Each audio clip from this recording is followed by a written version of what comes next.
Welcome to our study of progressive stages of meditation on emptiness.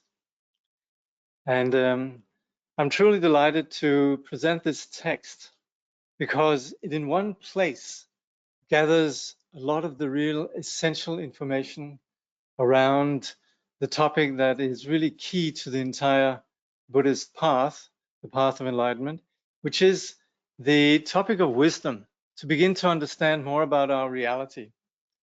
And so in one place, we then have the important aspects of theory, very well summarized, and then an actual introduction to how this is applied in terms of practice. And we're extremely fortunate to have somebody who has gone the path of Khenpo Tsultrim Gyamtso, which is starting really from a tradition of practice. Very often you have this situation that Khenpos, they start out being learned and then gradually they become practitioners as well, which very often works wonders. But here we actually have a practitioner who you could say really out of compassion embraced the modality of scholarship in order to reach sentient beings. And Khenpo Tsultrim Gyamtso did this at the request of His Holiness the 16th Karmapa, Rangjung Rigpe Dorje, and excelled in studies, and then for a number of years led the college at Rumtek Monastery, the Shedra, and then traveled to the West. And what this text reflects is, of course, also a sensitivity to the Western audience.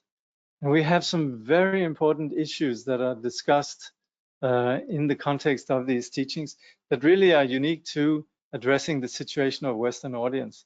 And it's very rare to actually see a Tibetan Khenpo be so sensitive and aware of the belief systems that the modern person so often subscribes to. And that being said, also on a personal note, the times that I met Khenpo Tsultrim Gyamtso Rinpoche, also a very, very relaxed person in terms of just displaying the yogi lifestyle, very aware of the dynamics with Westerners, aware of our psychology and what sort of gets on our mind, and very good at interacting with his students, something that I guess I saw at a distance, but very much you say rejoiced in seeing how Rinpoche was just brilliant at interacting with his students. And as we'll see here then, Rinpoche's students have also really, I think there's been some very good conversations with Rinpoche's students that have enabled these particular teachings. And of course, we are indebted to Shenpen Hogham and others who collected these teachings and essentially created this collection of Khenpo Tsultrim Gyamtso's lectures and teachings on this essential topic of emptiness. And if you're new to this notion of emptiness, let me just say that emptiness doesn't mean that there's nothing there, but it's where we begin to become wiser. We ordinary beings, we bump our heads into things all the time because we fail to understand the nature of reality. We fail to understand that because phenomena are empty, then they're impermanent. Because phenomena are empty, we all see things from a different perspective. Because phenomena are empty, they actually don't possess the essence that we naively attribute to them. And because we fail to see emptiness, then we simply just suffer. So at the end of the day, the reason why when we're studying this is not to become more informed, even though that does help. That's very much part of what we call the view, but it's ultimately about addressing the issue of suffering. So the Buddha's teaching is very much the teaching on alleviating suffering. So last time we looked a little bit at the foundations of this project in terms of understanding why we would want to study the topic of emptiness, shunyata, why wisdom is important, and how we go about it in terms of first hearing. And that already is not easy because we have so many ideas already. It's very difficult very often difficult for us to hear, because we immediately try to hang what we hear onto familiar references and shape what we're hearing so it fits our particular agenda. And that's, of course, where we need to spend time on then thinking about what we've heard, critical analysis. And that's where Buddhism is annoying. We'd like to have some nice, sweet sort of notions of just something that we could sort of make our spirituality. And of course, the Buddha would very much like to accommodate that, but at the same time also, the reason why we suffer is because there's a misunderstanding taking place that has to be addressed. We need to see something that hasn't been seen previously. So there's a bit of work that goes into this, and that's where, in addition to hearing the teachings, we need to make sense of them. We need to ask questions so that we become clear about them. And then we need to go beyond just intellectual understanding and begin to work with the confusion at the very root, which is then what we call the wisdom of meditation. So last time, Khenpo covered that and also outlined 3 important works, which particularly in the Nyingma and Kagyu tradition are studied in terms of just getting a handle on the whole path of enlightenment.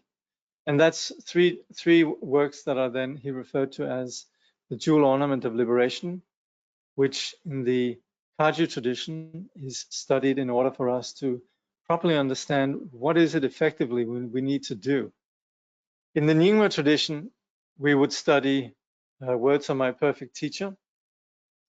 In the Gelug tradition, we would study stages on the gradual path. And in the Sakya tradition, we would study the 3 visions. So there's various, and of course, all of these are just singled out, but every tradition has their own particular way of presenting this gradual path. So that gives a very good sense of what we need to do in terms of our practice. But in addition to that, to really understand the view, then also we would study the Madhyamika Avatara, the introduction to the middle way, and also the Uttara Tantra, or the Mahayana Uttara Tantra Shastra. So Khenpo briefly mentioned these last time, but he's going to now go a little bit more into depth with these. And you could say the first one, the teaching on the jewel ornament, very much relates to the practical aspect of us finding our way on the path in terms of what we call relative truth, basically starting where we are. And the others have more to do with what it is we need to understand on ultimate reality. So it's not as if we in the modern world, we're not ready to study ultimate truth. We come from a culture where we very much operate with critical thinking. We don't just trust anybody. And we're very often applying critical thinking in terms of anything that we come across. And that's where we're very well positioned to do that. The only thing is here, instead of looking at the government and looking at the corporate greed or other kinds of crimes that we see in other people out there, this time we turn this critical thinking onto our own assumptions. And that's difficult because it's very easy to be sort of critical and about what's out there, but not so easy when we have to be critical about our own minds. It's like, what? Like looking at something we've never looked at before. So it has that, you could say, unexpected angle. And that's where we're delving into something that's not exactly familiar territory, but again, absolutely essential.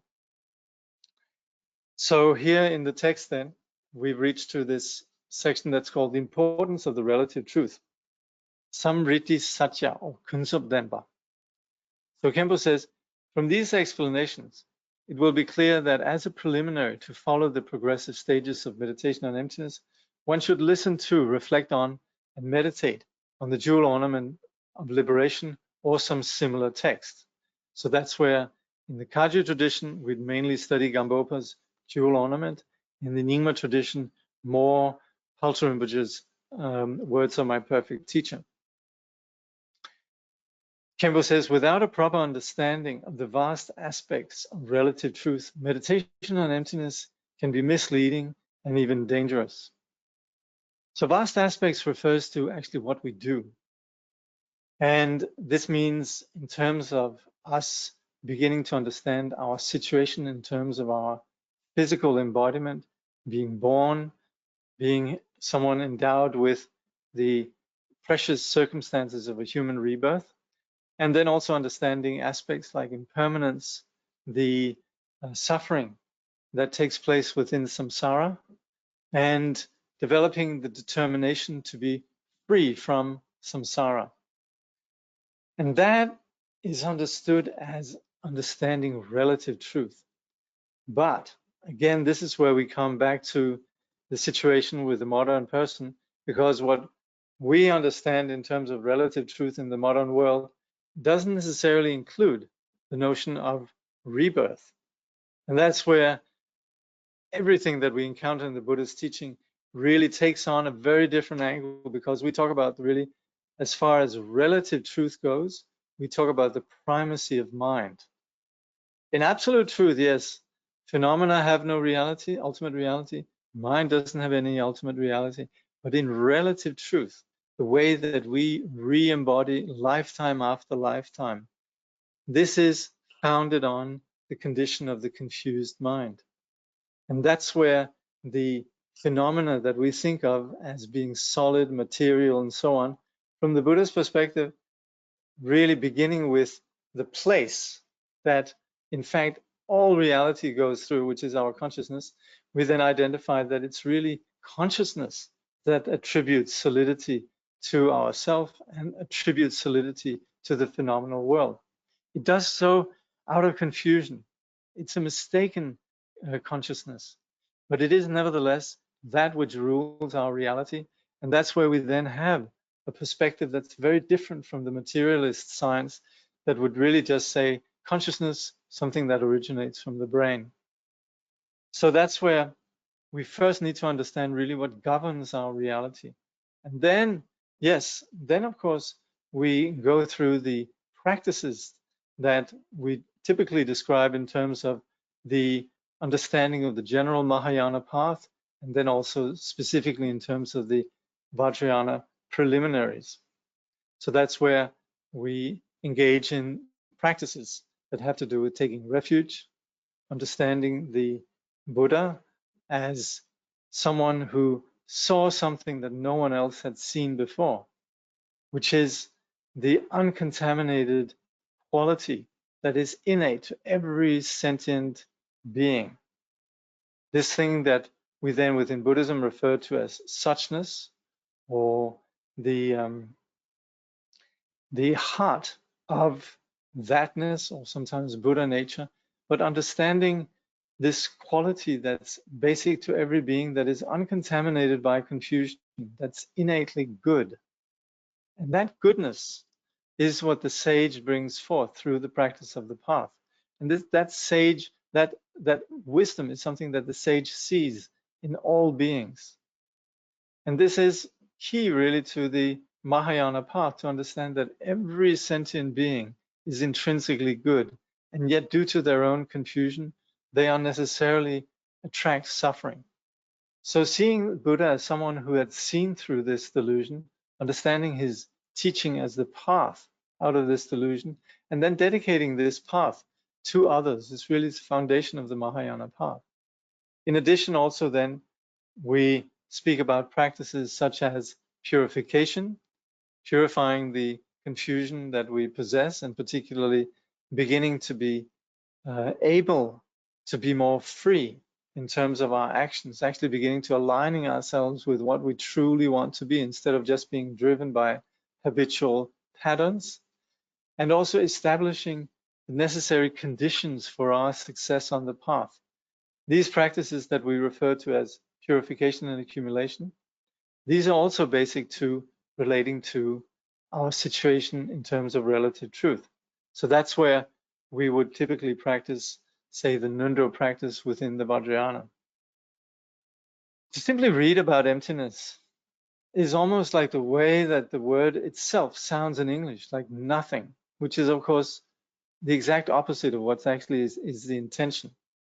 But that could be dangerous. If we begin to study the analysis that breaks down our familiar world, then we might think, well, then what's left?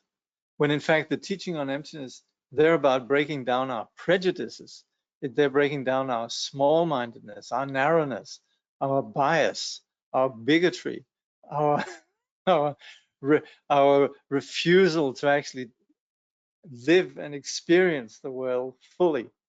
That's what's implicit in the teaching on emptiness. It's actually about aligning ourselves with a greater reality. But it does entail a critique of beginning to look at the patterns and the belief systems that we ordinarily subscribe to and seeing how they're flawed.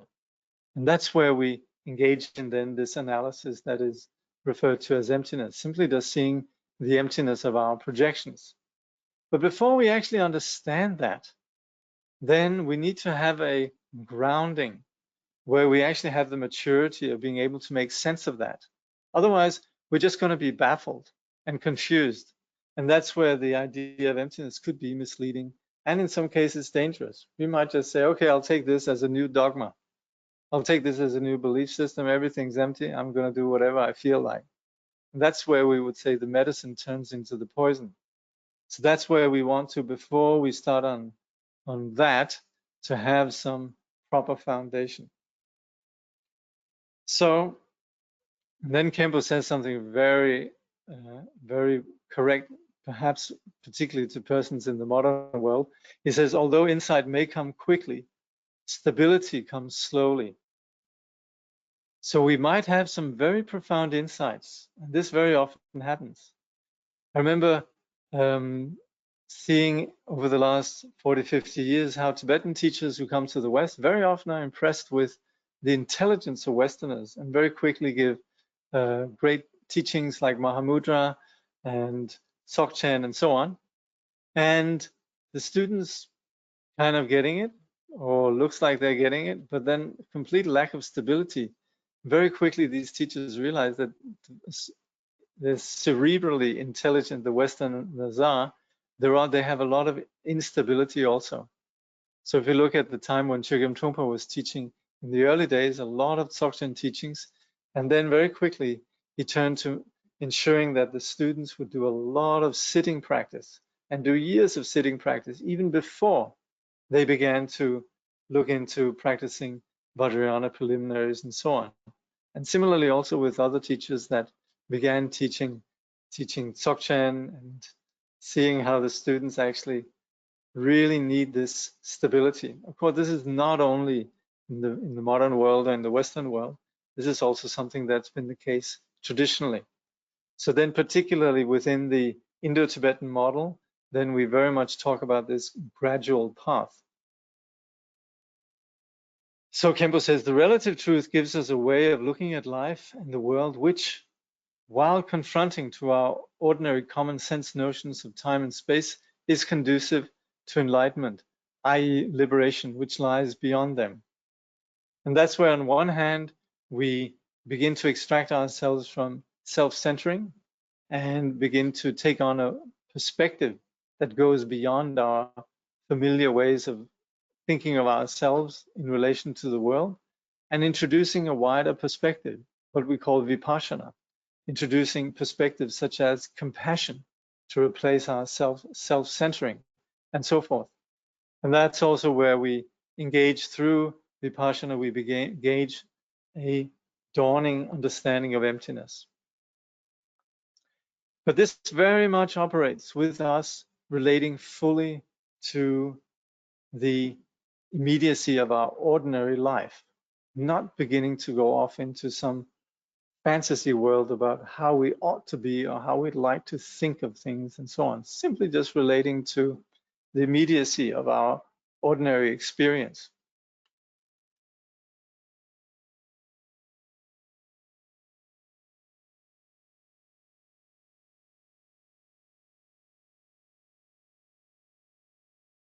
So Khenpo says the relative truth of all Buddha's teaching, proper understanding of what is to be abandoned One creates the necessary conditions for listening, reflecting, and meditating to be fruitful.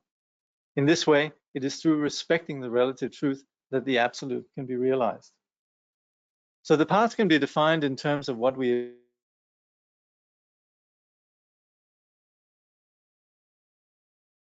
eliminate and what we realize. These two aspects.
Okay, I think we're back. Yeah. All good?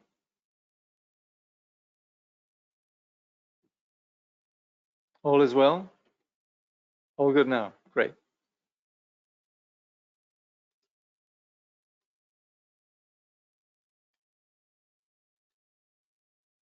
Okie dokie. Thanks for fixing that. You're so welcome.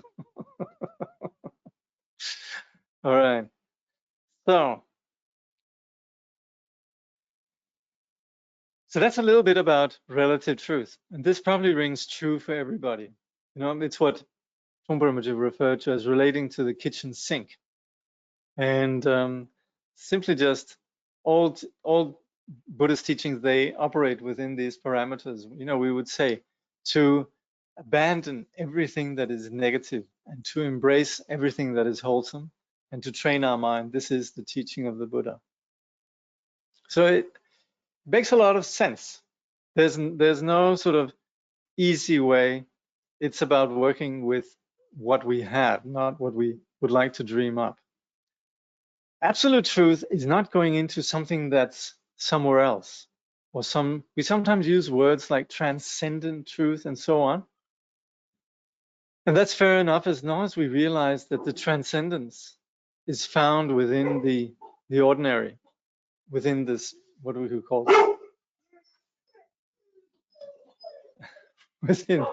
within the secular. We're not going to find absolute truth anywhere outside of relative truth. So whatever it might be, it's not as if this watch is relative truth and the absolute truth of this watch looks like something else. The Dalai Lama or a sage or the Buddha will see. You ask what this is, and they will say, well, it's a watch. Actually, there's a very sweet story about Kala Rinpoche and a Zen master. The Zen master was very keen on bringing home the point about phenomena have no reality. So there was supposed to be some debate. This is Richard Barron telling the story. And so they had this event in, I think it was in Los Angeles, where on one side of the stage you had Kala Rinpoche, on the other side you had the Zen master. And the Zen master picks up an orange and says, "What is this?" And then the translator, Richard Barron, he sort of puts the question to Kala Rinpoche. And then sort of a long discussion sort of eventuates. And finally the Zen master is like, "What's going on over there?" And then the translator says, "Kala Rinpoche is wondering if you don't have oranges where you come from." This is not exactly doing might not be fair to the Zen master, right? But anyway, it's a very sweet story. And what we, of course, want to appreciate is that we're not going to have some alternative dimension that is absolute truth. Absolute truth is where we begin to see this immediate reality in a greater way. But it's seeing it without our overlay of projections. See, we see everything in terms of I like this, I don't like that, and we label it in particular ways. You know, some of us might, let's say we had a test that we might see different faces. And because we have history with some faces, the moment that we see a particular face, then we might react strongly. And we have very clear, rigid opinions about what is good and bad and so on. But on an even less conspicuous aspect, just any given object, again, coming back to the watch here, everything in here is in fact just, first of all, the whole notion of watch is something that is a composite. And also every little item in here is really just an item that we label. And then again, if we break these items or parts down further, we come down to nothing. We might come down to some particular building blocks that we presently refer to as quarks or Higgs boson or whatever. But these sort of particles again stand in relationship to something else, and they construct realities.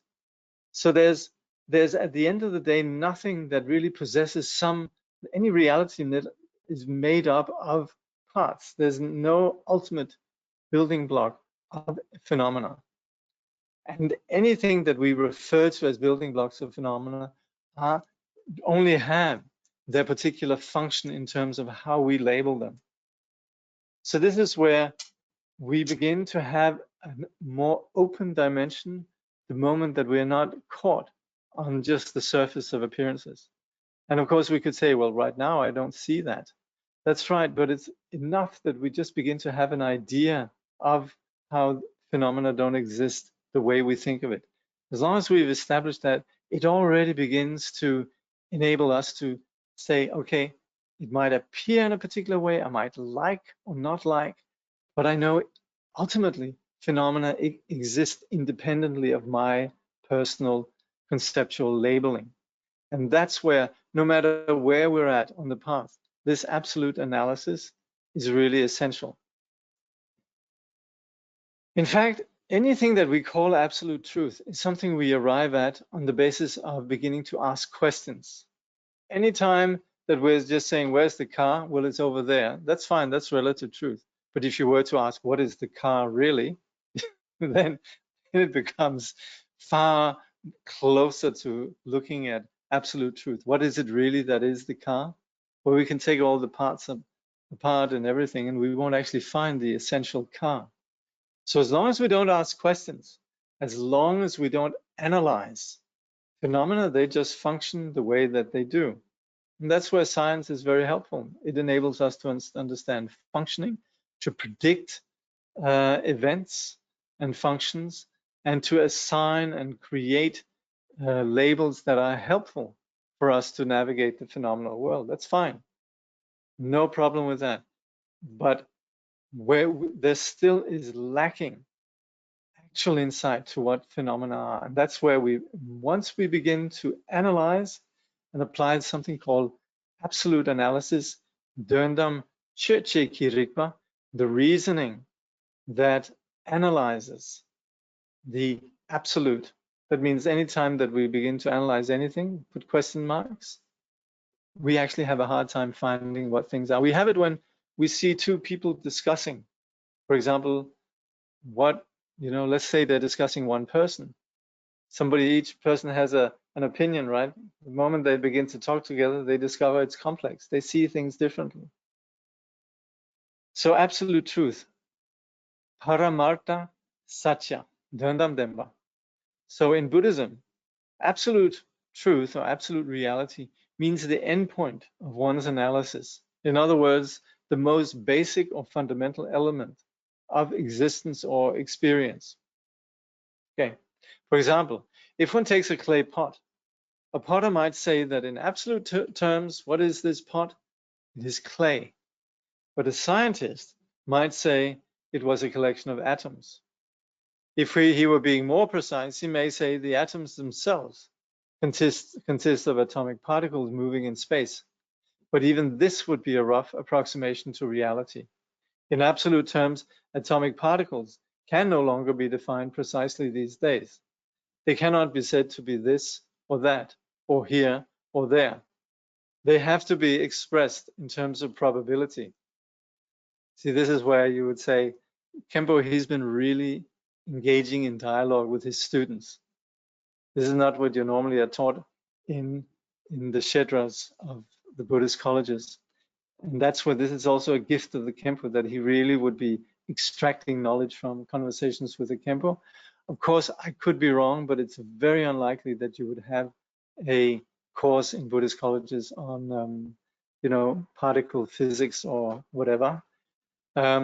Even though I should mention, about 10 years ago, there was a group of us who visited His Holiness the Dalai Lama, and he did say that within what they call the school of dialectics, which is essentially the school of logic, which they have in Dharamsala, they will begin to formulate critiques.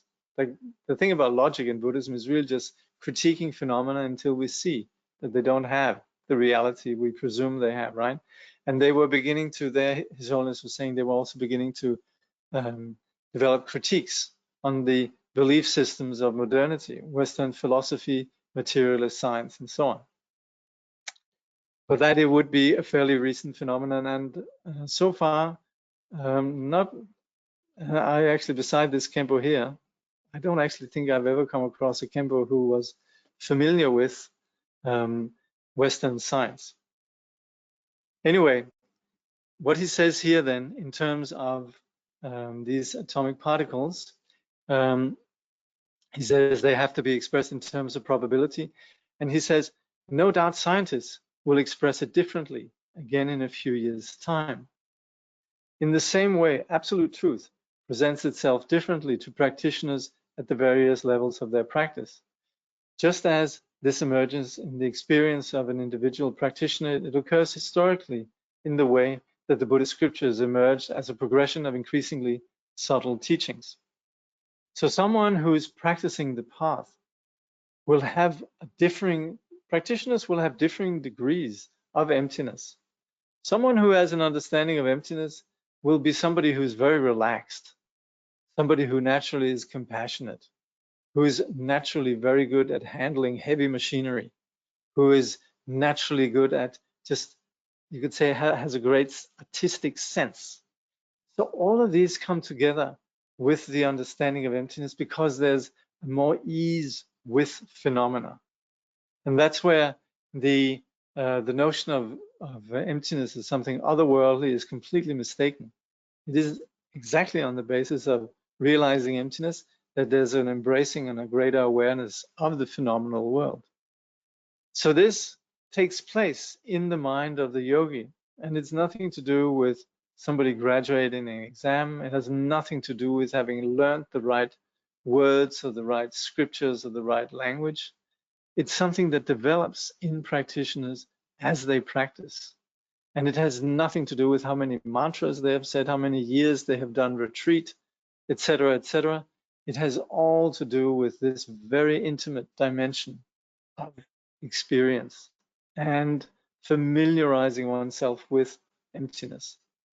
And it's also on the basis of dialogue with others that then the teachings on the various Buddhist positions have emerged. The teachings that we're looking at here now constitute what we call the tenet systems. And this is then what Khenpo refers to as progressive stages of meditation on emptiness. Khenpo says this book, Progressive Stages of Meditation on Emptiness, presents the key stages in the Buddhist experience of absolute truth of emptiness as fivefold. The Shravaka stage, the Chittamatra stage, the Svatantrika Madhyamika stage, the Prasangika Madhyamika stage, and the Shentong or Great Madhyamika stage. So sometimes the tenets are formulated slightly different. This would be according to the system of the great Rimé master Jamgön Kongtrul Lodrötaye. And Jamgön Kongtrul Lodrötaye who worked together with Jamgön Kongtrul Lodrötaye and Chogyal Dechen Lingpa, was really one of these great, what do we call them? Well, Renaissance. He was a Renaissance person, somebody who was able to distill the entire body of the Buddhist teaching into a very clear and profound presentation. So we're going to be looking at these, and the Shravaka stage is what we sometimes refer to in terms of the Vibhashika and Suchantika, the Chittamatra as Chittamatra, and then you have three different levels of Madhyamika: the Svatantrika, the Prasangika, and the Greater Madhyamika or Shentong. So here then, these are then presented in a gradual format. So Khenpo says, although these stages are named after the Buddhist schools that formulated them, in fact, they represent the stages in the development of an individual's understanding of emptiness. So this is very important. This is also where it's sometimes unfortunate when people refer to the Hinayana teachings and then they start talking about, say, the Theravadan tradition or other traditions as if the Hinayana was some tradition out there. Hinayana is, first of all, a Mahayana term, and it's something that has to do with the personal organic growth. So on the path, we begin as Hinayana practitioners, we gradually become Mahayanists, we possibly might graduate to Vajrayanists, but all of these stages are not understood in terms of we look at some other school and saying, oh, that's an inferior school, that we can't justify that. Definitely not. And at the end of the day, this is something about us, understanding where we're at. So, so Khenpo says, we are not interested at this point in getting involved in scholastic and philosophical debate about exactly how each school worked out its system in detail. The point is that these stages represent 5 readily recognizable stages in the progression from a gross cognizance to increasingly subtle levels of understanding. So this is again something that comes back to our understanding of our own selves, our own understanding of ourselves and the phenomenal world. So Khenpo says, in general, practitioners should be given teachings that correspond with their capacities and level of understanding. However, except for the occasional well-endowed practitioner, most people cannot understand and practice the most subtle and profound teachings on emptiness as soon as they hear them. Instead, they have to progress through a series of levels, starting with the most basic teaching, just as one has to start in class 1 at school and gradually work one's way up from there.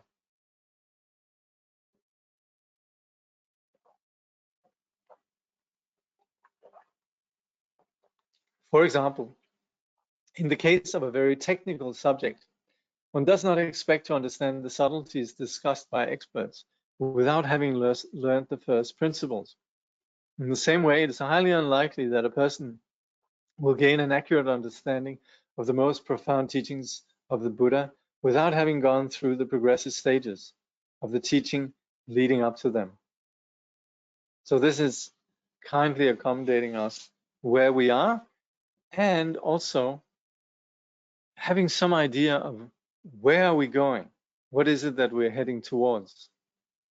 And that's where you could say the presentation of higher teachings, they're not about developing some sort of expectation, but it's more about us gaining some trust in the validity of what we're doing. Khenpo says, one can think of the progressive stages of meditation on emptiness as the stages in the refinement process of a piece of gold ore. The initial stages of the process are somewhat gross, but nonetheless effective. The later stages become more and more refined, until finally the completely pure, refined gold itself emerges. Here the gold is compared to the absolute truth of the emptiness itself. Another example of how the stages of the meditation represent a progression from gross to subtle is that of a person being instructed on how to find a needle on a mountain. First, he needs to know the general direction of the mountain, for which he needs a large-scale map. Once he has found the mountain, he needs a small-scale map in order to find the exact location. It may lie near a large rock, for example. On nearing the rock, he can be shown the exact tree under which it lies. On arriving under the tree, he needs the exact place pointed out. Finally, however, it is with his own eyes he has to find it. In the same way, the early stages of the meditation progression brings one nearer and nearer to the true realization of emptiness. But finally, it's through one's own direct perception that it is seen. So that's where this really applies, and we might hear teachings that describe the nature of mind, and it might just sound wonderful, but again, we find ourselves lost within our ordinary mind and our ordinary experiences and emotions and so on. And that's where, as beautiful as the teachings on the absolute nature might sound, we need to actually find our own way, beginning with just having some sense of the direction where we are or where we're going to, on the basis of where we presently find ourselves.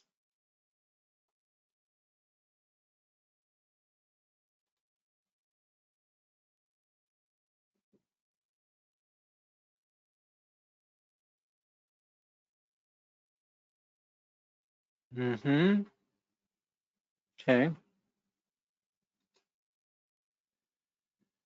So, stage 1, Shravaka meditation on not self. Now, Shravaka actually is an interesting term because it means Shruti and Vaka, means to hear and then to proclaim. And the Shravakas are known to have been students of the Buddha that heard all the teachings but only could practice some of them. And even though they did proclaim, we would say the Shravakas proclaimed and passed on teachings of the Mahayana Sutras, but they themselves mainly then practiced teachings that related to what we would call the stage of Hinayana, or really just about the individual liberation. But already there, within this stage, this is where right from the word go, really in the Buddhist path, we look into the nature of how fixating brings trouble. Fixating on self, fixating on other. And this is where already from the early stages of the path, we need to begin to challenge this destructive assumption. So although this is called the Shravaka stage because it represents the heart of the Shravaka vehicle, one should not assume that it is unimportant in the other vehicles of Buddhism. Milarepa, the great Vajrayana master, taught his disciple, the shepherd boy, the Shravaka meditation on not self after the boy had shown signs of having great natural meditation ability.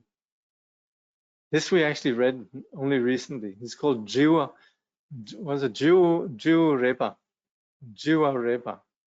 He was the shepherd boy who sort of just went missing, and his parents didn't know where he was.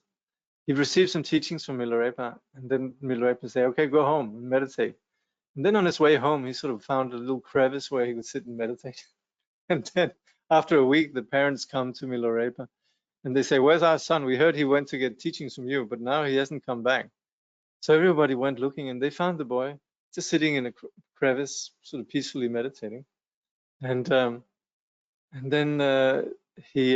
they sort of said, hello, are you okay? And he said, I'm fine, yeah, I'm going home now. And he hadn't realized that a week had passed by. So that's where he had this there are actually many stories like that. But someone like that then clearly has this sort of capacity for this kind of tranquil meditation of shamatha. So it said that on being told to meditate on a small image of the Buddha, he went straight into meditative absorption, samadhi, for a week without noticing the time. When he came out of samadhi, it seemed to him he had only been meditating a few seconds. So Khenpo says, at this stage, one does not consider the emptiness of all phenomena, but only the emptiness or not self of the person. So that's where we look at the mind. And we can say, hey, I am I'm a many-colored beast. I am impossible to actually find a self. Khenpo says the importance of this is that it is the clinging to a false idea of a permanent, single, and independent self that is the root cause of all one's suffering. One does not need to have an explicit or clearly formulated idea of self in order to act as if one had one. So we don't go around thinking, oh, I have a self. But somebody says, you know, gosh, you're ugly, or gosh, you're stupid, or, you know, you stole my money, didn't you? Actually, in some classes, in some shedras, the teacher will come in and accuse one of the students of having stolen his money. And this actually facilitates that there's a very sharp sense of me. No, I didn't do it. There's a very sharp sense of me. You know, somebody says you're stupid. Immediately, there's a very, very clear sense of me. You know, so that's where we don't necessarily have to have some philosophy about it. We just have that uptightness that happens. Then again, try and notice it's not a fixed thing, because there will be days where we're very relaxed, and somebody, you know, somebody says you're really stupid, and you might just sort of go, you know, stupid is who stupid does, or whatever. You know, you might just have a, you know, it just might, a quick sort of riposte might just roll off your tongue because you're not worried. You don't feel particularly bothered. And that's where you can say this uptightness can be more or less. But the bottom line is we need to see that fundamentally that development of this uptightness of me is essentially a flawed assumption. And that's really a big provocative dimension of the Buddhist teaching. That's why also we need to understand that Buddhism differs in so many ways from other paths. There would be, oh, we'll make you feel good. You know, we'll make sure that if you just do the right thing, you're going to be taken care of. We're going to beam you up. You're going to go to heaven. Everything's going to be all right. Or if you sustain this yoga practice, or if you practice mindfully, you're going to just feel good. None of your sort of, you know, problems are ever going to bother you. Your me, your I will be left intact. In the Buddhist teaching, we're saying this whole notion of I, that's the whole core issue. So that's where the Buddhist teaching goes further than just sort of the familiar sort of agenda of trying to be pleased. So that's where the Buddha discovered, and it's actually a question of it's putting down a burden. It's us actually freeing ourselves. We're much happier when we're not uptight. We're much happier when we're not nervous and paranoid and fragile and all of that. To actually have that sort of openness gives a tremendous sense of freedom and robustness. So that's, then Khenpo says, self here means the implied self, which might also be regarded as implied in the behavior of animals. Animals, just like us, identify themselves with their bodies and minds and are constantly seeking physical and mental comfort as they try to avoid discomfort and assuage pain. Both animals and human act as if they had a self to protect and preserve, and one regards this behavior as automatic and instinctive as well as normal. And that's important also. We'll say, well, it's normal to be selfish, you know, it's normal to want to be happy. Yeah, for sure, it's normal. It's also normal to suffer as a consequence. And that's where it's a bit like a friend of mine who worked was somewhere out in Polynesia, in a place where everybody had goiters. It was just normal. And he actually, he discovered that they were channeling the dirty water from their toilets and general, it was being sent back into the water that they were drinking. And this had been going on for generations. So it was just normal for everybody there to have this sort of disease. And on the basis of him actually providing this insight that, wait a minute, if you avoid this water, you're not going to have goiters. And so this cured this particular condition just simply from insight. But everybody there could have said, well, what's wrong with having a goiter? It's just normal to have a goiter. That's where he said you needn't have that. And so That's where also the Buddha says that it's not normal to constantly be perpetuating suffering, and even if it's not really what we truly are.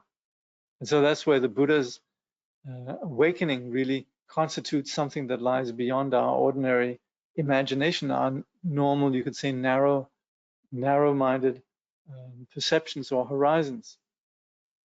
So on the basis of this, acting on the basis of assuming there is a self, then Khenpo says, when pain or discomforts arise, the automatic response is to try to remove it. It is extraneous to the self, and the implication is that the self would naturally be happy if all pain and suffering were removed. In some way, there's a lot of intelligence that as long as we operate with the notion of self, we have pain, and we can almost say that's indicative of our Buddha nature. This pain that we have on the basis of self-clinging, this indicates that our self-clinging is not something that's bringing us bliss, it's bringing us unhappiness. So you can say, thanks to Buddha nature, we suffer on the basis of our delusion. A bit like if we're really healthy and we ingest something that's very unhealthy, then our body reacts immediately.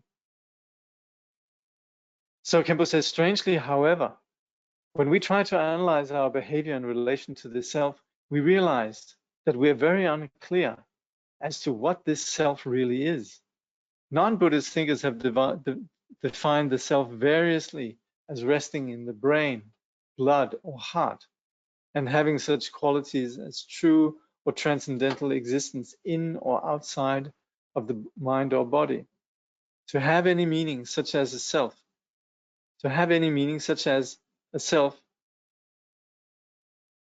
has to be lasting, for it is perished. For if it perished every moment, one would not be so concerned about what was going to happen in the next moment. It would not be one's self anymore. Oh yeah, to have any meaning. That's right. So that's where we attribute that there is a permanent self. So he says to have any meaning, such a self has to be lasting. Because what we can identify is every moment is actually different. Sometimes people say, oh, why don't you let it go? And sometimes we can actually let it go. We just say, okay, I'm going to let it go. That's because that thing that we're letting go doesn't have any ultimate solidity. So it's a very wise thing to let things go. But there's also an assumption that, here I am, and we drag it on to the next moment after moment, and so on. But in fact, it's really just like we would say a mala in which there are beads. There appears to be one continuity, but it's really just moment by moment, bead by bead. So if we understood that, then we wouldn't be fixated on the self. Again, it has to be single. We would say there is something there. If one had no individual separate identity, why should one worry about what happened to oneself any more than one worried about anyone else's? So that's where we generate the drama around me. Oh yes, this is I. Somebody said I was stupid. Somebody said I was ugly. That's where we have this separate sense of I. It has to be independent, or there would be no sense in saying, I did this, or I have that. If one had no independent existence, there would be no one to claim the actions and experiences as its own. I did this, or I failed at this, and then we feel depressed. I did this and I succeeded, we feel proud. Now, what we're saying here are things that apply in relative truth. So this is just, you could say, the normal condition of how we accept our existence and how we accept the sense of self. But what we do now and what we're going to do is analyze this. Does it really stand up to analysis? Does it really exist the way that we experience it? And this is where we then have the difference between relative truth and absolute truth. And relatively right now, yes, we do have this nervous insecurity of clinging to the self.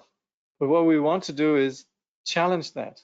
And that's where we can see that there is this notion of some unitary, permanent, independent self. So we want to identify that. That's why we need to have, we're very blessed if somebody makes us really angry or insults us. We're very fortunate, because that brings out exactly what it is that we're going to be looking at. So homework for this is we should try and notice where it is we get uptight around me.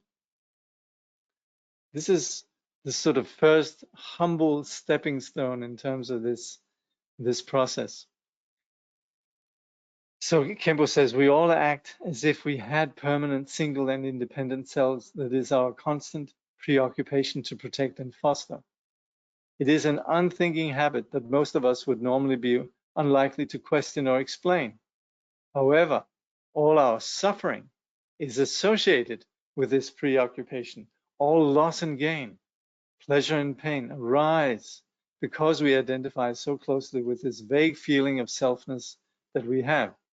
We are so emotionally involved with and attached to this self that we take it for granted. So that's where we need to begin. We're not really turning this into philosophy, but it is a stepping stone. That's where we need to just have that first acknowledgement. And it's always so nice when you meet people and they say, gosh, I have such a big ego, you know, or I'm just so useless at this, or I'm so insecure. Then you know you're talking with a sane person. Whereas when you have people who are sort of marketing themselves as, you know, I did it my way, you know, this is how I do it, you know, then you know that this person, you know, there's so much insecurity behind that. So that's where we can see there's always much more lightness when there's an awareness of this, when there's this humble recognition that there is a self that's a bit the pebble in the shoe. So now I'm wondering about all the times I've been scorned by the lamas for things I didn't do. Interesting. You know, whenever there's a teacher that brings out this is where there's such a difference between reading books and being in a direct apprenticeship with the Lama, is that if the Lama really trusts you, they really bring out your ego. So close students, they really, close students we very often see are those who are sort of where the teacher will, you know, put them in a place where their ego will come out. That's really out of compassion, because the teacher believes the student could actually get over this. This is something that we could never read our way to. This is about direct apprenticeship, yeah? But yes. It seems our capacity comes from experiences in previous lives. But does our propensity towards certain practices also come from this or some attachment, aversion, delusion? Well, it's all about habits. So we have been for a very long time habituated to serving ourselves. And with practice, on the basis of our, you could say, sanity, beginning to dismantle our confusion and engaging in the path, then of course we begin to create new habits towards awakening. So that's where the path is that which you could say deprograms us.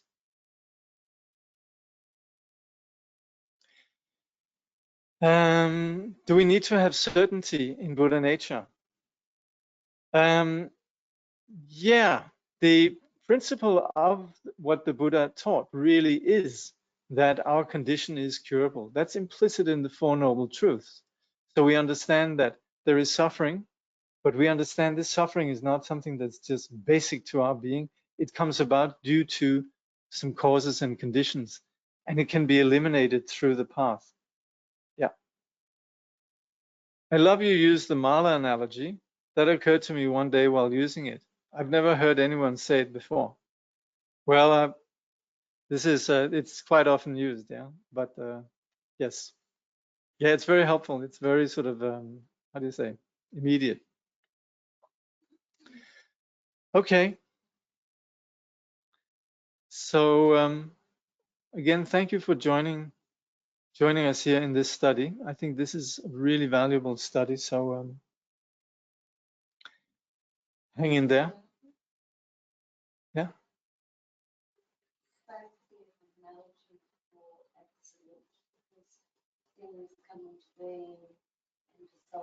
Mm-hmm.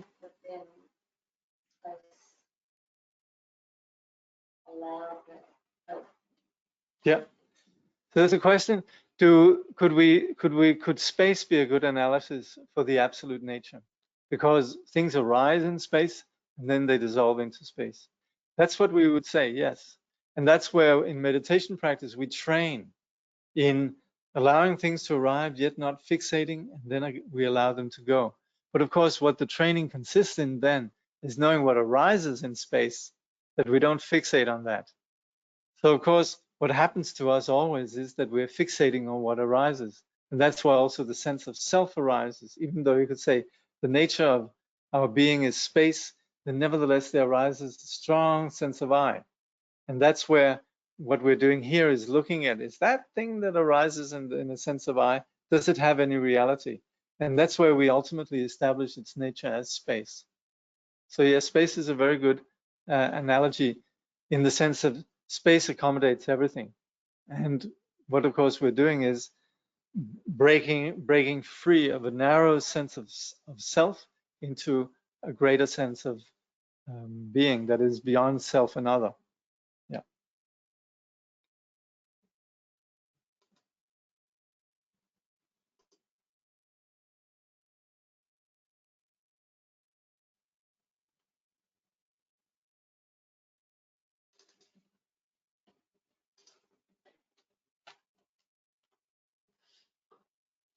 By this merit, may all attain omniscience, may it defeat the enemy wrongdoing. From the stormy waves of birth, old age, sickness, and death, from the ocean of samsara, may all beings be free. May bodhicitta, precious and sublime, arise where it has not yet come to be, and where it has arisen, may it never fail, but grow and flourish, ever more and more.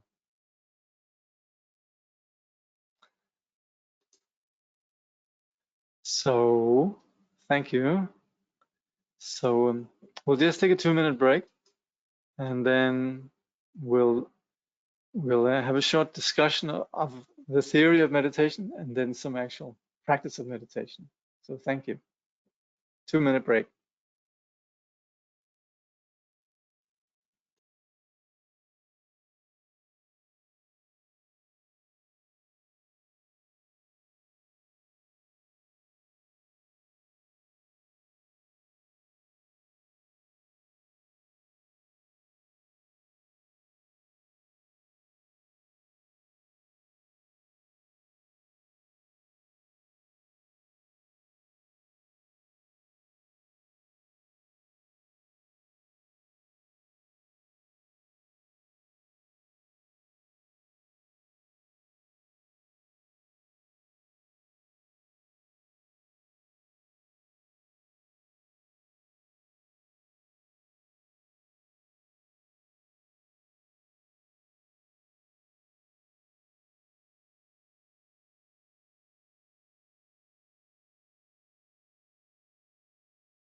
So just a few words on the practice of meditation, which is allowing ourselves to giving ourselves the necessary conditions for sanity, really. We're not practicing meditation from the point of view of escaping or with the idea of going into a particular state, but it's more us beginning to dismantle what it is that sits as some sort of brittle shell between us and the experiences of life. This brittle shell is what we've looked at before. It's essentially constructed by this self. The self likes this, it doesn't like that. We're driving around with a very, very brittle little ego-mobile, sort of like a bubble on wheels or however, and it's continually threatened by circumstances. What we're doing with meditation is dismantling this and beginning to actually smell the breeze, smell be in touch with the space around us. So meditation enables us to dismantle the ordinary dualistic mind that operates with this sense of I and what I encounter. And so meditation really is what enables us to come to our senses. It's what enables us to ground ourselves. And it's also there that we discover a dimension of magic. And so all the things that we come across in the spiritual world, in terms of the experiences of bliss, the experiences of wisdom, the experience of strengths, of powers, of siddhi, or whatever it might be, all really come from a place of allowing ourselves to connect with reality. It's not about connecting to some ulterior transcendental dimension. And above all, it's not something that works on the basis of our expectations. I would like to be a spiritual person. I would like bliss. I've heard you can get bliss. When are they going to serve me bliss here? I've been, on the spiritual path and I want bliss. So that's of course where as we were talking about before, the Buddhist path deviates from this whole belief in self. And the key really is to discover there is no self, but it goes partly through analyzing the futility of the flawed nature of our belief in the self, but it also goes through experience, that we simply discontinue the ordinary hype around ourself, the ordinary drama. And that's what we do with the practice of meditation, where we allow ourselves to get out of our heads and to settle and begin to just be, connect with where we are. And that's where we necessarily need to have something we can relate to, where we can place our attention. Because our attention, particularly when we begin to meditate, could very well be, okay, I want to see the nature of mind, or is this the nature of mind, or I'm feeling a little bit of bliss now, could that be it, and so on. So there's the whole expectations that something should be coming to us. And that's where we're not actually doing that. We're simply just beginning to be properly present. We need to settle. And that's where we have this practice of grounding ourselves that's called shamatha, calm abiding. And it doesn't mean that we should aim for being calm, but it does by not pursuing some agenda and not waiting for something to happen, and rather directing our attention at something like, for example, the breath, then naturally we do calm down. But we can't really practice meditation if we operate from a place like, I would like this to happen. And that's very often a problem if meditation is sort of linked up with some notion of wellness, that we're supposed to feel well, or we're supposed to feel calm, or we're supposed to feel this or feel that. That's not how meditation, at least in a Buddhist context, works. It's about us beginning to connecting with what is, not what we necessarily want. And there's a big difference between that, as if we haven't discovered that. We probably suspected that. But the practice of meditation enables us to get out of a moralistic stance where we would say, okay, I have to stop having expectations. I need to just accept things. All right, okay, how do I do this? And that's where we're more about creating a context of experiencing this rather than bullying ourselves or berating ourselves or criticizing ourselves for having ego.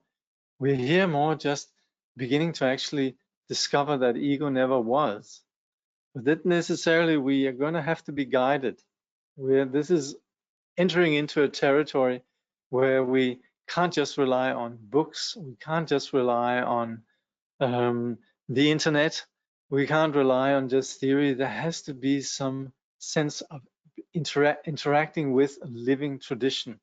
And that's where in the Buddhist tradition, we invoke the Buddha, we invoke the teacher, not in the theistic sense of somebody's going to save me, but rather in the sense that there's someone with whom we can learn. And so we sort of stay quiet and we just look and we learn, we pick up, we become sensitive too.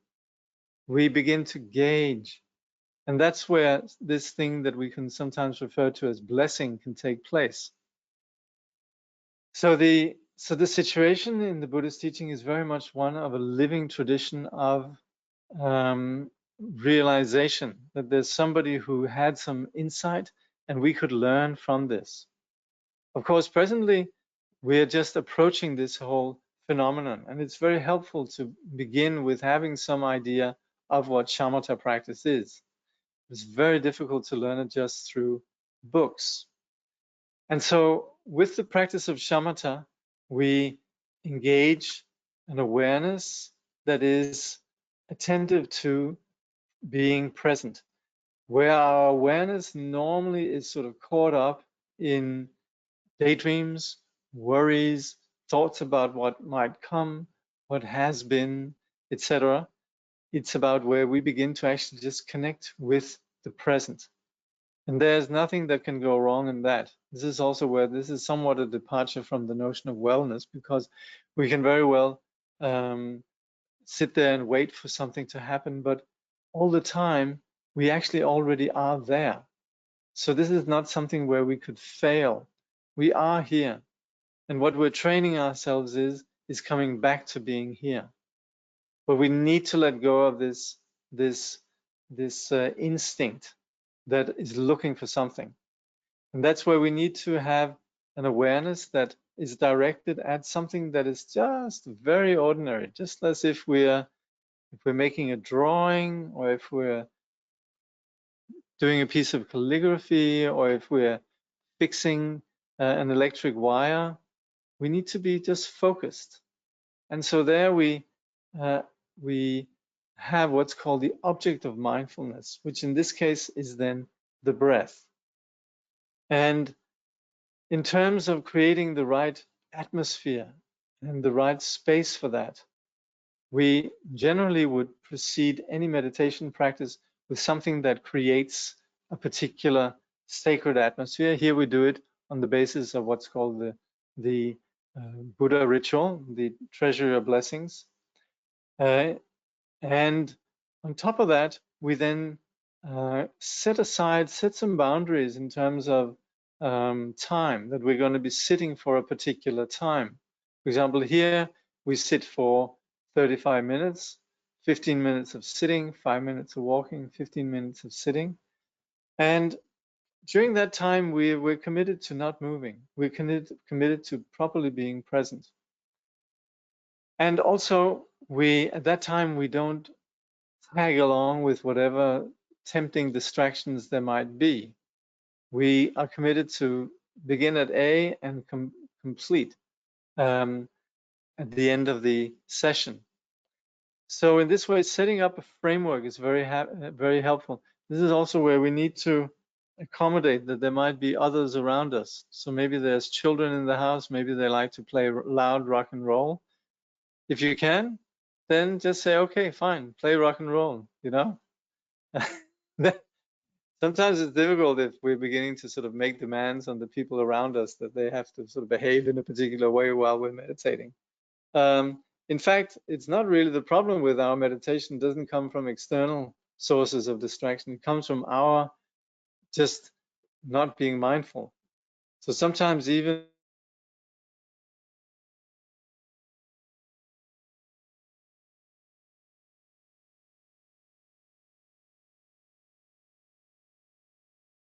when we're sitting sort of in it actually helps us coming back lost in daydreams. Then if there is a noise, we have to be a robot. You're very fragile and you have to have complete sort of sensory deprivation in order to meditate. But we take a posture, we decide to sit for this duration of time. We do have some preliminary practices, and then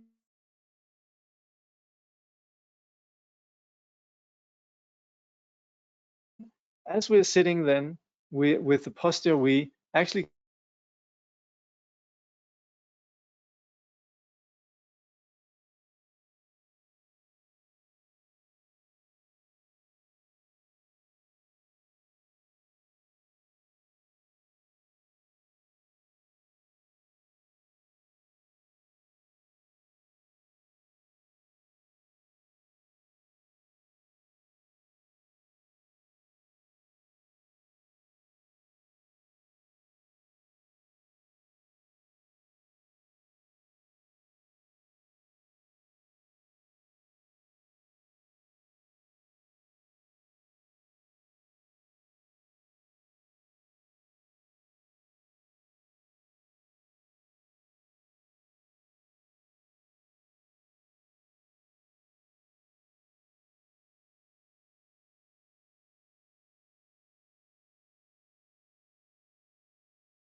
yeah, sound gone again.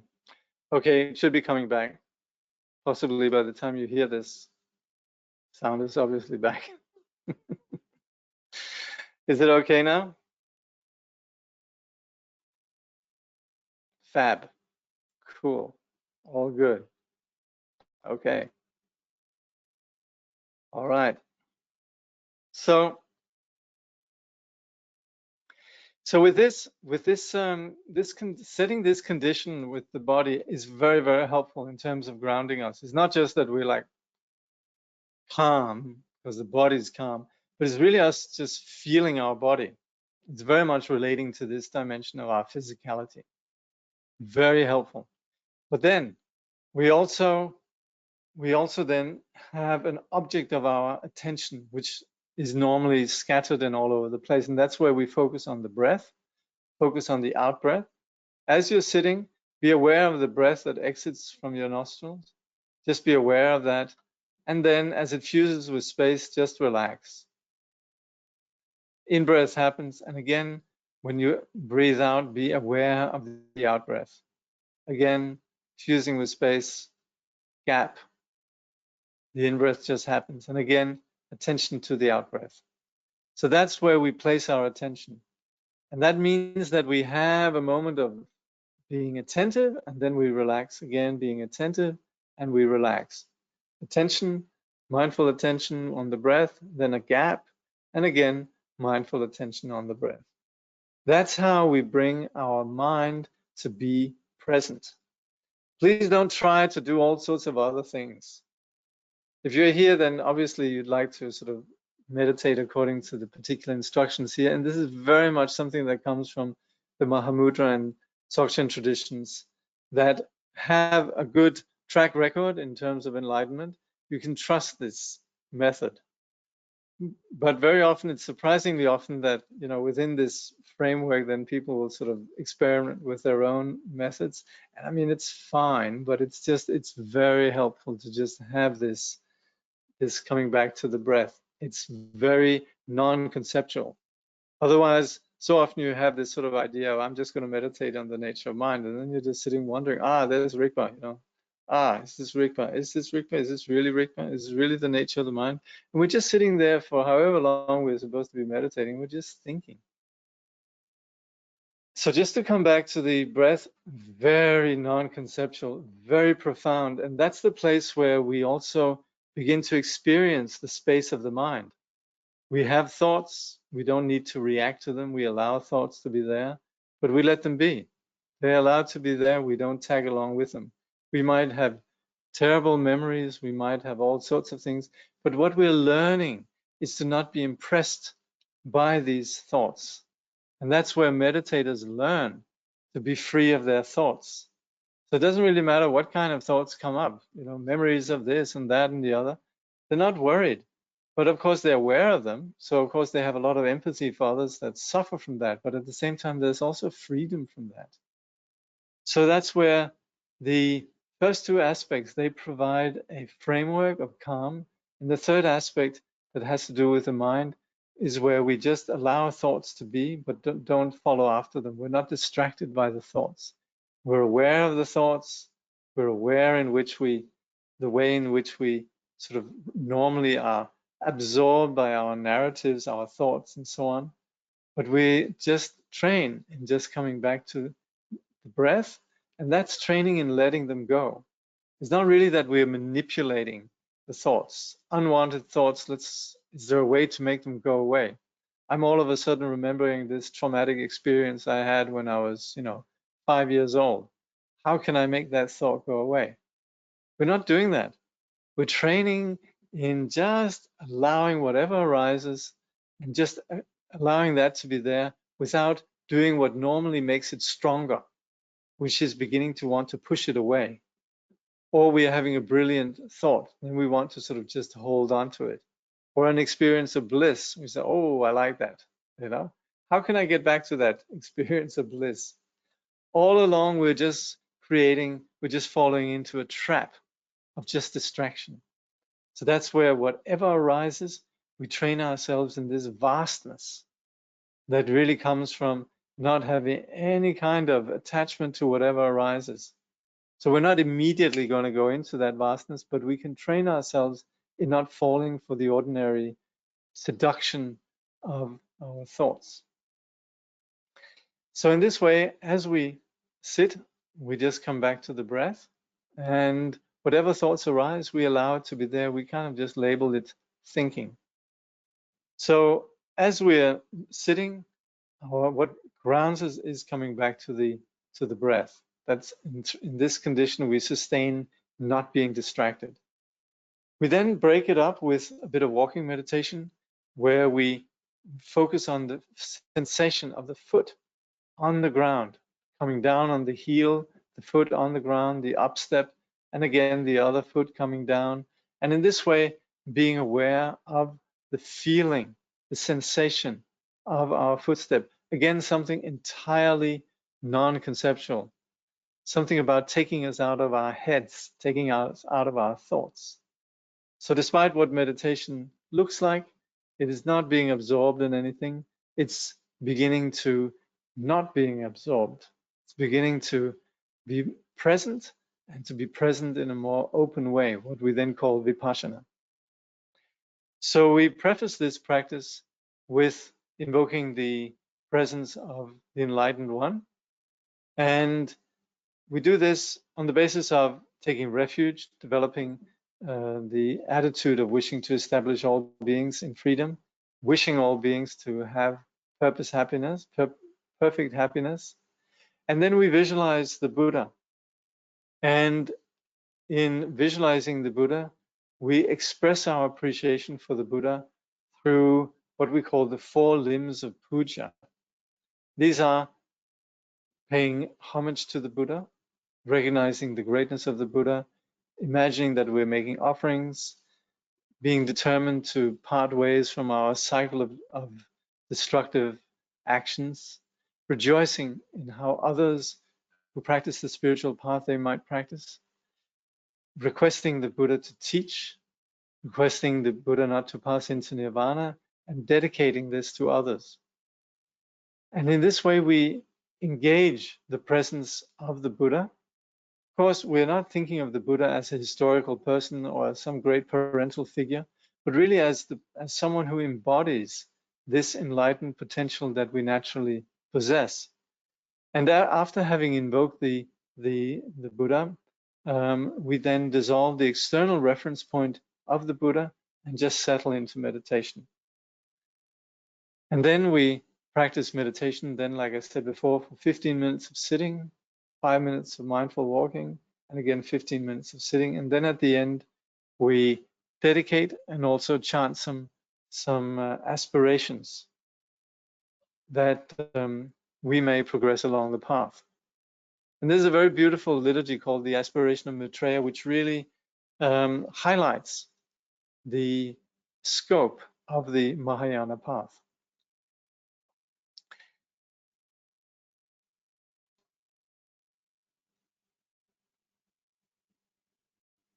Okay, so we'll just take, again, 2-minute break before we begin, and we have a chance to stretch a little bit, and then we'll do some meditation. Thank you.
Namo Guru Sakyamunaye.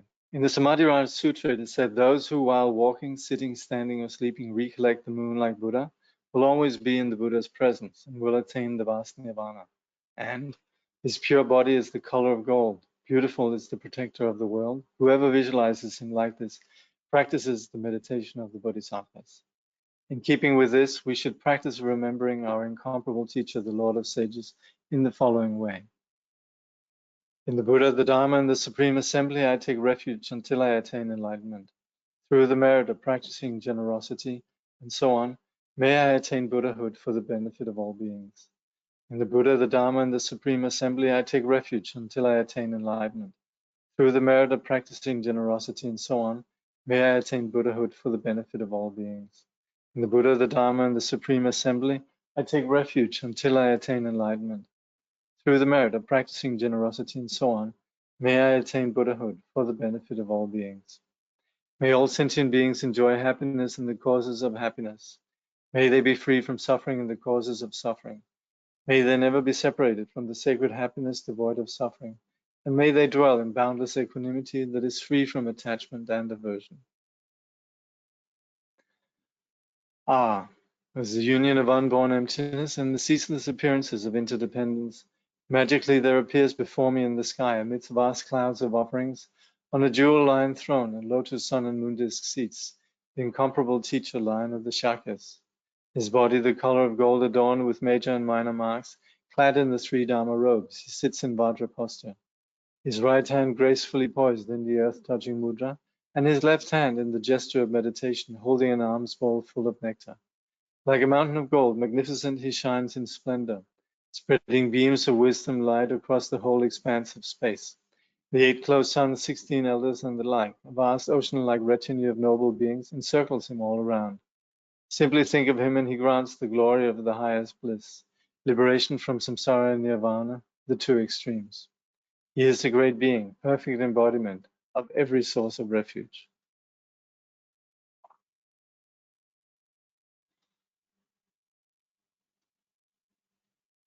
With your great compassion, you embrace this turbulent and degenerate world, and made 500 mighty aspirations. You are as exalted as the white lotus. Whoever hears your name shall never return to samsara. Most compassionate teacher, to you I pay homage. All my own and others' virtues are body, speech, and mind, together with all our possessions. Visualized like Samantabhadra's offering clouds, I offer to you. All the harmful actions and transgressions I have committed throughout beginningless time, each and every one I now confess with intense and heartfelt regret. In all virtuous actions of the noble ones and ordinary beings, accumulated throughout the past, present, and future, I rejoice. Turn the wheel of the profound and vast Dharma teaching ceaselessly and in every direction, I pray. Your wisdom body is like space and remains changeless throughout the past, present, and future. Yet in the perception of those to be guided, you go through the display of birth and death. Even so, let your form body continue always to appear. Through all the virtues I have accumulated in the past, I'm accumulating now and will accumulate in the future, for the sake of benefiting all beings who are as infinite as space. May you, the sovereign of Dharma, be forever pleased, and may all attain the state of the victorious one, the Lord of Dharma. Living beings like us, adrift in this degenerate age, have no guidance nor protection. Because of your kindness caring for us with surpassing compassion, every manifestation in this world now of the three jewels is your enlightened activity. You are then our only refuge, incomparable, supreme. So from our hearts we pray with total confidence and faith. Do not neglect the great promises you made in times gone by, but hold us until we attain enlightenment with your compassion. Supreme Teacher Bhagavan, Tathagata, Arhat, complete and perfect Buddha, glorious conqueror, Shakyamuni Buddha. To you I pay homage, to you I make offerings, in you I take refuge. Supreme Teacher Bhagavan, Tathagata, Arhat, complete and perfect Buddha, glorious conqueror, Shakyamuni Buddha, to you I pay homage, to you I make offerings, in you I take refuge. Supreme Teacher Bhagavan, Tathagata, Arhat, complete and perfect Buddha, glorious conqueror, Shakyamuni Buddha, to you I pay homage, to you I make offerings, in you I take refuge. Te yata o muni muni mahamunaya soha. Te yata o muni muni mahamunaya soha. Te yata o muni muni mahamunaya soha. Te yata o muni muni mahamunaya soha. Te yata o muni muni mahamunaya soha. Deyata muni muni mahamunaya soha. Deyata muni muni mahamunaya soha. Om muni muni mahamunaya soha. Om muni muni mahamunaya soha. Om muni muni mahamunaya soha. Om muni muni mahamunaya soha. Om muni muni so many many Mahamune, so many many Mahamune. Oh many many Mahamune, so many many Mahamune, so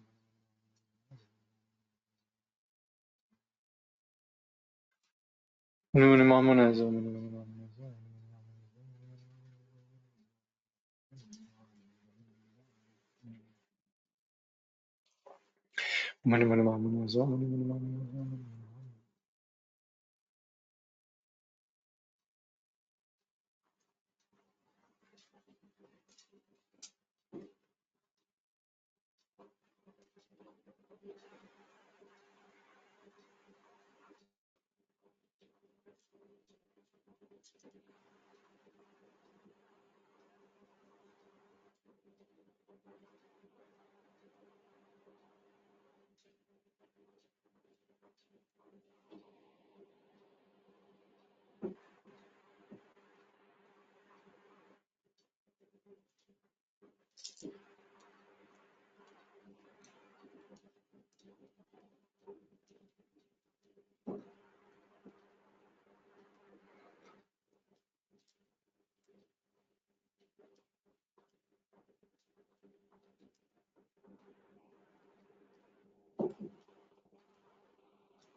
Om Mani Muni Mahamunaya Soha.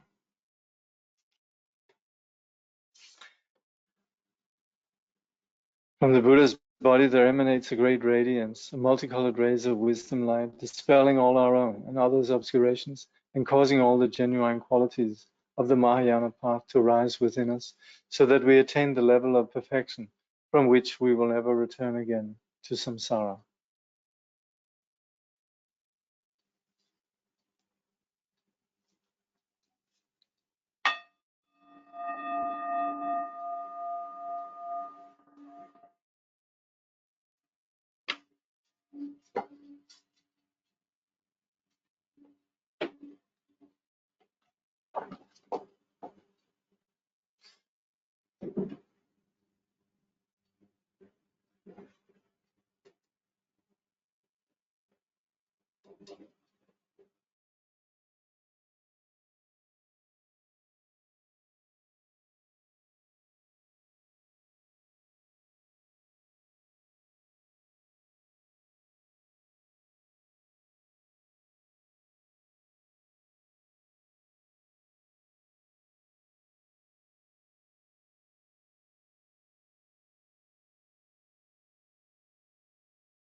The miraculous display of the unsurpassable wisdom appears as the intentions, deeds, prayers, knowledge, love, and ability of all the Sugatas and their children.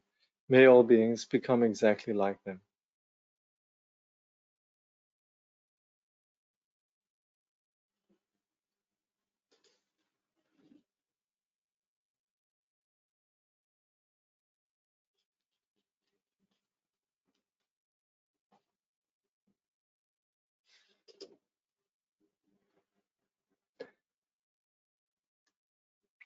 I prostrate to all the Buddhas and to the Bodhisattvas, endowed with the divine of the sages, and to the Shravakas as well.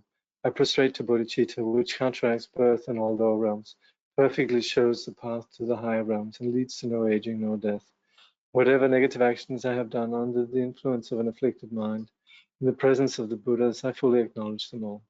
By the accumulation of any merit I have created through the three kinds of activities, may my seed of omniscience grow, and may I attain awakening that never ends. Whatever offerings to the Buddhas that can be found in realms of the 10 directions are known to the Buddhas who rejoice in them. I rejoice in all these offerings. I fully acknowledge all negative actions and rejoice in all merit. I prostrate to all the Buddhas. May I attain supreme primordial wisdom. I earnestly request the Bodhisattvas who reside on the 10 levels in all the direction of the worlds in the 10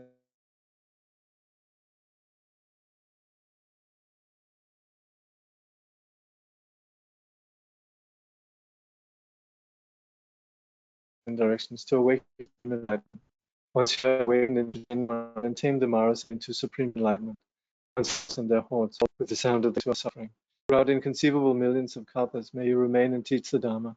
Mired in the swamp of desire, entangled in the strands of cyclic existence, I am fettered by all that binds. I supplicate those supreme among humans to look upon me. The Buddhas do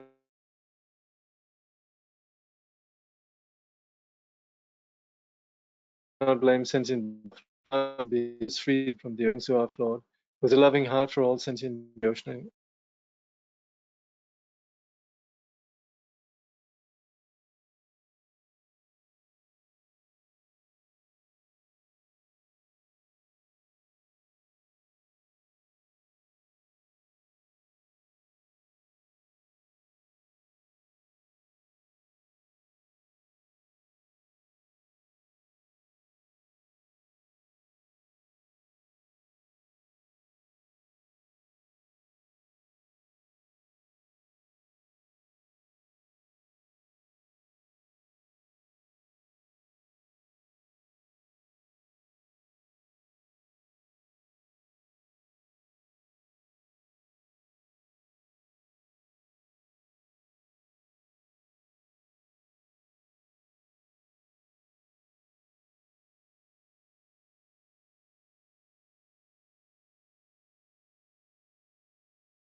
I think we're back. So, yeah, all good. All right. By the way, this is a prayer that comes from the Avatamsaka Sutra. Hua Yen, I think it's called in Chinese, and Dompo Koba in Tibetan. So future phenomena are not born, and those past will not occur. Present phenomena have no inherent nature. There is no actual location. There is no perception. There are no outer things. May I realize the Dhammadhatu of emptiness. According to the Buddhas, the great sages, there are no truly existent sentient beings, no life force. There is no truly existent individual and no nurturing of a self. May I realize the Dhammadhatu where the self is not present. An entity such as grasping onto a self in mind is not present within any of the paramitas. To benefit all sentient beings, may I give with generosity free of avarice. Since things do not exist as entities, may my wealth appear spontaneously. Since all things totally disintegrate, may I perfect the paramita of generosity. Endowed with a flawless ethics that is guided by rules, and an ethics that is completely pure, with an ethics free of an arrogant mind, may I perfect the paramita of ethics. Just as the elements of earth, water, fire, and wind, bodhisattvas do not remain caught by mental constructs. By attaining patience, anger never arises. May I perfect the paramita of patience. Through the power of previous perseverance, having become stable, enthusiastic, and free of laziness, and through a strong body and mind, may I perfect the paramita of perseverance. Through the samadhi where all is illusion-like, through the samadhi of the hero's stride, and through the samadhi that is like a vajra, may I perfect the paramita of meditative concentration. Through actualizing the three gates of full liberation, the equal nature of the three times, and the three types of knowing as well, may I perfect the paramita of prajna. Through persevering in a bodhisattva's practice, may I attain the kaya praised by all the Buddhas, the luminous kaya and the kaya blazing with majesty. Thus may my intention be fulfilled. May I be like the famed Maitreya who engaged in such a practice, perfected the paramitas, and perfectly abides at the zenith of the 10th level. By this merit may all attain omniscience. May it defeat the enemy wrongdoing. From the stormy waves of birth, old age, sickness, and death, from the ocean of samsara, may all beings be freed. May bodhicitta, precious and sublime, arise where it has not yet come to be, and where it has arisen, may it never fail, but grow and flourish ever more and more. May the Buddha appear in this world. May the light of the teaching shine like the sun. May the holders of the teaching live in harmony, and thus may all be auspicious for the teaching to endure. We pray for the good health of the teachers. We pray for their precious lives to be long. We pray for their activities to spread and increase. May we be blessed never to part from the teachers. Akashasya stiti yavat yavacha jagataha stiti tavan mama stiti bhuyahat jagat dukkani nignata. Akashasya stiti yavat yavacha jagataha stiti tavan mama stiti bhuyahat jagat dukkani nignata. Tavan mama stiti bhuyahat jagat dukkani nignata. Tavan mama stiti bhuyahat jagat dukkani nignata. As long as space remains, as long as the world remains, may I too remain to alleviate the sufferings of the world.